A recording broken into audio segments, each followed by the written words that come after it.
मी परभणी जिल्ह्यातील पूर्णा तालुक्यामध्ये आहे.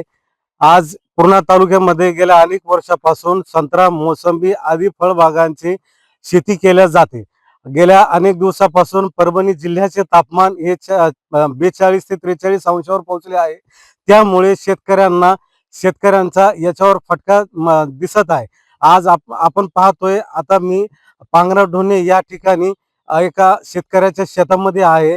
आपण मोसंबीची बाग ही 3.5 एकर मध्ये फुलवली आहे. आता ह्या मोसंबीवर वातावरणामुळे व तापमानामुळे आज काळी पडत आहे आणि त्यामुळे पहिली बहार जी आहे काळी पडल्यामुळे शेतकऱ्यांचे नुकसान होत असताना दिसत आहे.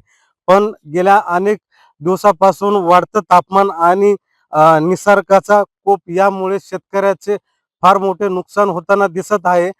पांगराढोणे शिवारातील नागरिकांनी एवढं जीव जतन फुलवलेली बाग आज तापमानामुळे व निसर्गाच्या हलगर्जीपणामुळे आज उद्ध्वस्त होताना दिसत आहे.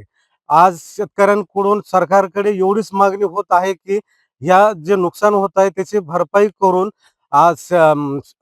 करून शेतकऱ्यांना सहकार्य करावे, अशी मागणी सामान्य शेतकऱ्यातून होत आहे. L S Marathi, Parbhani.